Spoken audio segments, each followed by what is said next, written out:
Hey, and we're back with another episode of Before You Buy, that show where we give you some straight up gameplay and our first impressions of the latest games releasing. As usual, it's me, your pal Jake, and today we're talking about The Legend of Zelda Skyward Sword HD. This is just going to be a quickie one today. You probably just want the gist of it. So this is a newly re-released and slightly updated version of Skyward Sword, which was originally released on the Nintendo Wii in 2011. So it's on Switch now, and long story short, it's pretty much what you'd expect. Is it worth the full price Nintendo is asking? Well, that's up to you. Let's talk about some of this stuff. Now, right off the bat, the most interesting thing is that Skyward Sword seems to mostly hold up pretty well. The story, presentation, and general pacing of the game all still feels really solid in 2021. It's worth noting that everybody has like a favorite Zelda game and a least favorite Zelda game. I remember, to be honest, not being too crazy about this one in 2011, but after revisiting it now, I don't know if I'm just desperate for more Zelda or whatever, but this is a much more interesting game than I remember. It starts pretty slow, but as it goes, it's a pretty compelling Zelda adventure.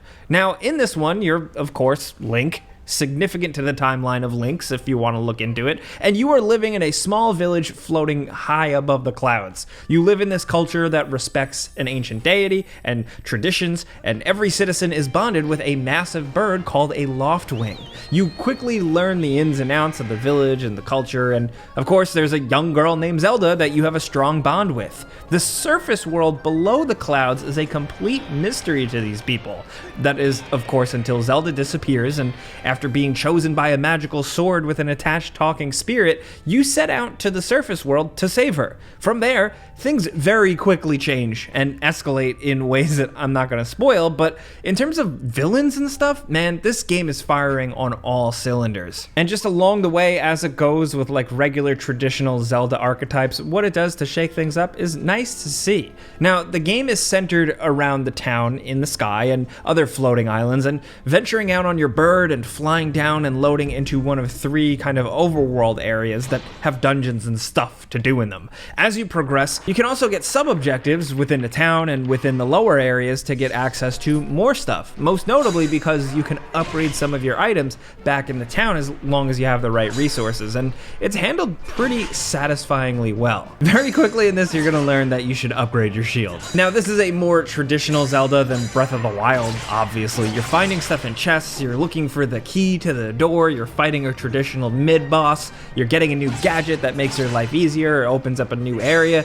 But even still within this formula, this kind of standard old Zelda formula, it does experiment here and there, and it's fun to experience it. Now, the biggest experiment, of course, is the motion controls. This was, being a straight up Wii game, it was very Wii designed, with many enemies and things requiring like a specific directional slice. You wave your Wii remote in a direction to slice a certain way, mixed in with the standard Zelda style Z lock on and stuff. You can still play this way, and it's a bit smoother by using your Joy-Cons like you would a Wiimote nunchuck setup thing. On the flip side though, you can also play with a more traditional control scheme now, which is at least very nice for people who don't want or cannot do motion controls. The design of the game remains the same, so your sword swings need to be directional, so that works by flicking the right joystick in different directions. The camera control is then instead locked to holding the L bumper and then moving it around with that right joystick. Now, this is not a perfect fix,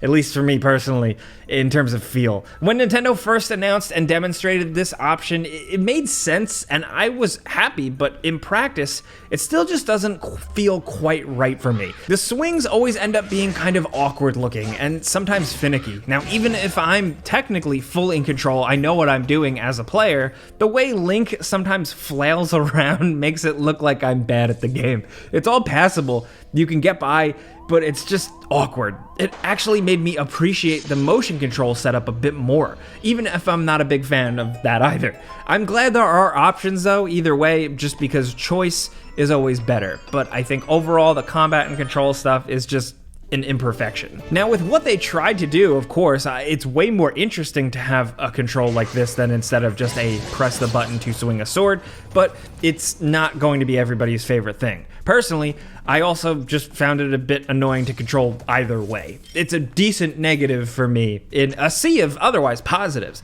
And again, it's going to be down to personal preference. Also, I can knock the controls as much as I want, but the mechanic where you raise your sword up to the sky to charge it for a special attack just still feels really damn cool and satisfying, and makes putting up with some of the BS kind of worth it sometimes. The only other place it feels its age sometimes is like the actual environment design. I'm not talking visually, but just the way they're laid out. Some of them feel a little lifeless or a little weirdly open. That was, of course, because of the technical limitations of the time. Still, otherwise, in terms of new stuff, there are some small quality of life updates, like more skippable cutscenes, auto-saving, less annoying pop-up dialogue constantly from like items and from Fee, the sword character, and of course, higher resolution graphics. I think this art style really lends itself well to this upgrade. Some surface textures are muddy and blurry, but it kind of blends in with the game's simplistic environment art style. It's like impressionist watercolor painting style, so it didn't bother me. That's not me like trying to find an excuse to make up for the bad textures here and there. I actually just think some of it you can kind of overlook just because of the style. You know what I mean? And that's a small thing. Everything else looks great. Characters look nice. Colors are overall just downright insane and vibrant, and overall the game looks decent. You kind of probably know what you're getting into here. It's not much. It's not the biggest upgrade. The bigger thing I really enjoyed was just the constant 60 FPS. That's very nice to have here. Now, like I said, the adventure is more enjoyable than I remember, but the thing I think really makes this game worth it is the music. It truly is like some of the absolute freaking best. Every Zelda game has its bangers, and I think Skyward Sword just has a really good overall through line with its score that makes it feel really unique and stands out amongst all the other games if you stack them up all together. I believe it was performed by the Tokyo Philharmonic Orchestra, which is just a cool thing. And as much as it might feel weird to see Link riding around on a weird bird at first, once you get into it, this is just a Zelda-ass Zelda game, and that's a good thing. There's not much more to this one, really. It's pretty straightforward, and I don't really need to waste your time. Skyward Sword, once it gets going, there really is some memorable side characters, some big moments, and some good classic Zelda-style gameplay with a couple of new spins. You may have loved it when it first released, you may have not. I think it's worth revisiting, but many people are quick to point out Nintendo is asking for $60 full price for a game from 2011 that is simply bumped up to HD with a few quality of life fixes and improvements. Is it worth it?